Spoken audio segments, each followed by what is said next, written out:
Hello friends, welcome to my channel Rameshwar technical knowledge. आज हम आप लोगों को बताएंगे, आप लोगों को पढ़ाएंगे कि बॉयलर वाटर का ट्रीटमेंट हम क्यों करते हैं, कैसे करते हैं और कहाँ से उसको कंट्रोल करते हैं। ये सब चीज़ के बारे में एक एक टॉपिक आप लोगों को शुरू से लास्ट तक बताएंगे। जरूर इस पूरा वीडियो को आप लोग देखिएगा। जैसे आता है बॉयलर वाटर में क्या होता है, बॉयलर में पानी लेने से पहले या बॉयलर में उपस्थित जो पानी होता है उसको हम लोग ऐसा बनाते हैं, उसको इस प्रकार को ट्रीटमेंट करते हैं कि कोई मशीन को प्रॉब्लम न हो सके। और हम लोग जानते हैं कि जो पानी आता है कहाँ से मिलता है, या नदी तालाब से मिलेगा या तो बोरवेल से मिलेगा। ये पानी आते इसमें क्या क्या होता है, मिट्टी होती है, गंदगी होती है और हार्डनेस होते हैं। हार्डनेस क्या क्या होता है, परमानेंट हार्डनेस हो सकता है, टेम्परेरी हार्डनेस हो सकता है। तो मिट्टी और गंदगी हम लोग इसको तो फिल्ट्रेशन करके कैलोरीफायर से हम लोग इसको तो निकाल देते हैं, बट हमारा जो हार्डनेस बचता है, ये हार्डनेस को हटाने के लिए हम लोग आरओ प्लांट, डीएम प्लांट लगाए होते हैं। वहाँ से इसको हटाने का पूरा हम लोग ट्राई करते हैं, लगभग हट ही जाता है। माइनर हार्डनेस बॉयलर में पहुँच पाता है, उसको नील के बराबर हम लोग रखते हैं हार्डनेस। अब आता है कि हम लोग बॉयलर में ये प्रॉब्लम कौन कौन से प्रॉब्लम होते हैं। पहला प्रॉब्लम आता है स्केल, दूसरा प्रॉब्लम आता है क्रोजन, तीसरा प्रॉब्लम आता है कैरी ओवर। स्केल क्यों बनता है? स्केल बनता है हार्डनेस की वजह से, हार्डनेस के वजह से स्केल बनता है। क्रोजन क्यों बनता है? CO2, O2 ये गैसेज होते हैं, ये क्या करता है, क्रोजन बनाता है। अब कैरी ओवर क्यों होता है? बॉयलर में जब कैरी ओवर होने का, जब पानी के साथ साथ गंदगी भी चला जाता है ट्यूब में, तो उसको बोलते हैं कैरी ओवर।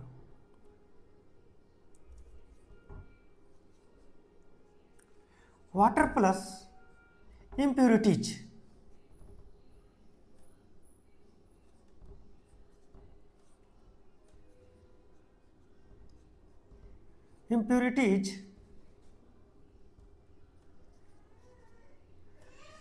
वाटर के साथ साथ इम्प्यूरिटीज चला जाता है तो कैरी ओवर कहते हैं।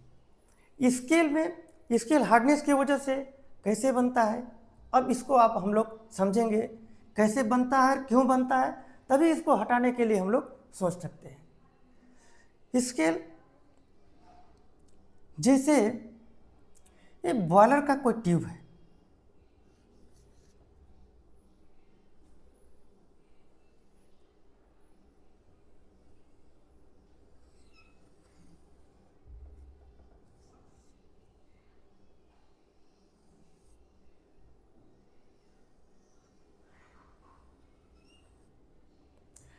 बॉयलर का मैंने ट्यूब ले लिया, एक इसको बेंड के जगह पे बनाया हूं।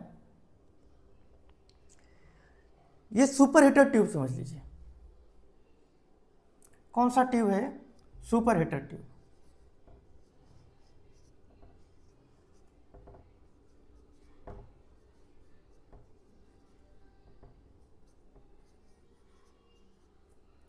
सुपर हीटर ट्यूब है। अब क्या होता है, यदि हमारे वाटर में हमारा हार्डनेस है तो क्या होगा, पानी के साथ हार्डनेस रहेगा, उसमें फ्लो होगा। तो क्या करते हैं कि जब हमारे पास जो हार्डनेस होते हैं उसमें क्या होता है कि कैल्शियम बाइकार्बोनेट, मैग्नीशियम बाइकार्बोनेट, ये हार्डनेस उपस्थित होते हैं। ये हार्डनेस क्या है? टेम्परेरी हार्डनेस है, इसके अंदर उपस्थित होते हैं पानी में। दूसरा क्या होता है? ये टेम्परेरी हार्डनेस था। ये कौन था?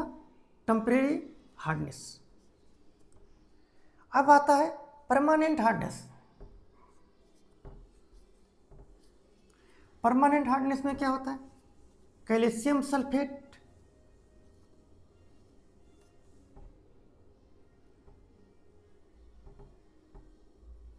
कैल्शियम सल्फेट, मैग्नीशियम सल्फेट,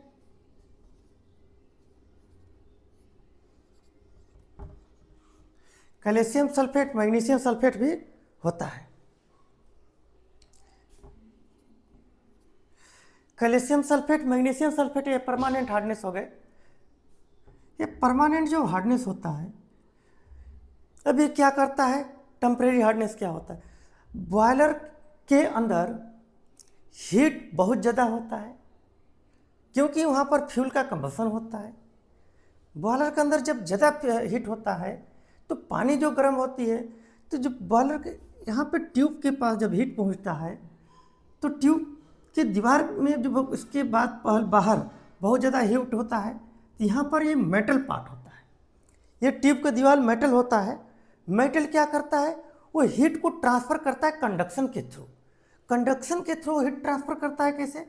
जो उसको इसके मॉलिक्यूल्स होते हैं मेटल का, तो मॉलिक्यूल्स क्या करता है? हीट को ले करके दूसरे मॉलिक्यूल्स को ट्रांसफ़र करता है जिधर हीट न होता है। वो अंदर की तरफ टेम्परेचर कम होता है, क्योंकि वाटर फ्लो इसमें होता है, इसमें स्टीम वाटर फ्लो जो होता है, तो यहाँ हीट ट्रांसफ़र करता है। तो क्या करता है कि इसके अंदर साइड में हमारा हीट टेम्परेचर बहुत ज़्यादा हो जाता है। यहाँ पर हीट ज़्यादा होने के, टेम्परेचर ज़्यादा होने से क्या होता है कि जो टेम्परेरी हार्डनेस होते हैं, टेम्परेरी हार्डनेस जो होते हैं, वो हीट पर हम लोग का हीट पा करके वो रिएक्शन करते हैं। हीट पा करके ये, जैसे कैल्शियम कार्बोनेट है, कैल्शियम कार्बोनेट है, इसको हीट पा करके रिएक्शन होगा, क्या बनेगा कि यहाँ पर बनाते हैं कैल्शियम कार्बोनेट। जब हीट पाने पर क्या बन जाता है? Calcium carbonate, carbon dioxide plus water, calcium carbonate और कार्बन डाइऑक्साइड प्लस वाटर बन जाता है। जब बनता है यहाँ पर इस प्रकार के, जब बन गया, बनने पर क्या होता है कि जब ये कैल्शियम कार्बोनेट जो होता है वो हार्ड होता है। कैल्शियम कार्बोनेट जो हार्ड होता है तो वो क्या करता है कि ये जो ट्यूब का दीवार होता है, उस दीवार में हमारे वांडरवाल फोर्स लगता है। वांडरवाल फोर्स लगता है और इसमें इलेक्ट्रोमैग्नेटिक अट्रैक्शन भी होता है। वांडरवाल फोर्स होता है, इलेक्ट्रोमैग्नेटिक अट्रैक्शन भी होता है, और यहाँ पर कि मैकेनिकल यहाँ पर जो बनावट होता है, शेप होता है, उसके अंदर ट्यूब के अंदर खुरदुरा कुछ भाग होता है, कुछ राइफल जो ट्यूब होती हैं, वो ट्यूब में हमारा स्ट्रेच इस प्रकार का घुमावदार बना रहता है। उसके वजह से क्या करता है कि वो इस ट्यूब के दीवार में चिपक जाता है। चिपकने पर धीरे धीरे कलेक्ट होते होते यह ट्यूब का इंटरनल पार्ट मोटा हो जाता है, अंदर से थिकनेस हो जाता है। थिकनेस होने पर क्या होता है कि हम लोग बाहर से टेम्परेचर देते हैं वाटर के लिए, वो वाटर को हीट ना मिल करके इंसुलेटर का काम यहाँ पर करने लगता है। यहाँ पर इंसुलेटर का काम करने लगता है, तो उसको हम गर्म करने के लिए और टेम्परेचर देते हैं। ज़्यादा से ज़्यादा जब टेम्परेचर देते हैं तो क्या करता है, ट्यूब का बाहरी भाग हम लोग को वह मेल्ट हो करके यहाँ पर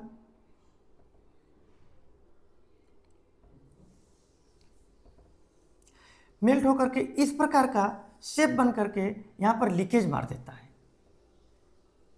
यहाँ पर मेल्ट होकर के इस प्रकार का लीकेज मार देता है, जिसके वजह से बॉयलर का ट्यूब डैमेज होने की, यहाँ पर ब्रोकन होने के लिए यहाँ पर ऑप्शन हो सकता है। ये हार्डनेस के लिए क्या होता है, क्यों चिपकता है हार्डनेस, आप लोग समझ गए होंगे कि हमारे बॉयलर का जो ट्यूब होते हैं उसके अंदर एक तो टेम्परेचर, लो टेम्परेचर का स्टीम या वाटर फ्लो करेगा। ट्यूब के बाहर हाई टेम्परेचर होता है, हाई टेम्परेचर होने की वजह से तो उसका ट्यूब का दीवार, अंदर का जो दीवार होता है वो टेम्परेचराइज होता है हीट ज़्यादा होने की वजह से। जैसे ही कैल्शियम का बाइकार्बोनेट, मैग्नीशियम कार्बोनेट यदि वाटर में मिक्स है तो मिलेगा तो रिएक्शन करेगा, रिएक्शन करता है कैल्शियम बाइकार्बोनेट, कैल्शियम कार्बोनेट बन जाता है, हार्ड बन जाता है, सॉलिड बन जाता है, और इसके बाद में कार्बन डाइऑक्साइड गैस बन जाता है और यहाँ पर वाटर बन जाता है। गैस वाटर तो चला जाता है, बट इसमें सबसे बड़ी बात आता है कि जो सॉलिड भाग होता है कैल्शियम कार्बोनेट वो इस दीवार पर चिपकता है। चिपकने की वजह क्या होता है, इसमें ये मैकेनिज्म बनाया रहता है, राइफल ट्यूब के जैसे बना होता है। और दूसरा बात है कि इसके अंदर